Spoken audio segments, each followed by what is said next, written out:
मित्रांनो, मी चालवतोय टोयोटा हाय rider hybrid. आणि जर तुम्ही नीट पाहिला याचा डिझेल क्लस्टर, तर या गाडीमध्ये कुठल्याही प्रकारे RPM मीटर मिळत नाही. विचार करा का बरं मिळत नाही. तर ही आहे हायब्रिड. आता बेसिकली काय असतं ना, ही स्ट्रॉंग हायब्रिड टेक्नॉलॉजी आहे. कार कधी कधी बॅटरीवर चालते, कधी कधी मित्रांनो पेट्रोलवर चालते, तर कधी कधी दोन्हीवर चालते मित्रांनो, बरोबर.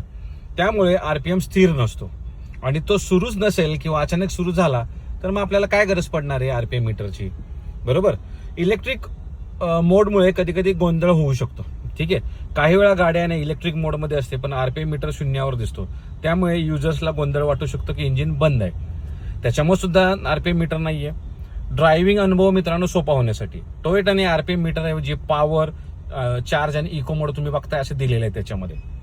तर हे ड्रायव्हिंग मोड्स दिलेले आहेत बेसिकली, जे युजर्सला मित्रांनो हायब्रिड सिस्टम असल्याचं जाणवतं आणि युजर फ्रेंडली आहे. ओके. आणि हायरायडर हायब्रिड ही गाडी परफॉर्मन्सपेक्षा मायलेज आणि रिफाइनमेंटवर फोकस करते. त्यामुळे RPM मीटरपेक्षा EV लाईक एक्सपिरियन्स मित्रांनो हायरायडरमध्ये आपल्याला पाहायला मिळतो. तर मी शॉर्टमध्ये सांगितलं की काय कारण आहे ते ज्याच्यामुळे RPM मीटर आपल्याला हायरायडर हायब्रिडमध्ये मिळत नाही किंवा टोयोटाच्या हायब्रिड गाड्यांमध्ये आपल्याला पाहायला मिळत नाही. कशी वाटली इन्फॉर्मेशन नक्की सांगा. धन्यवाद. जय महाराष्ट्र.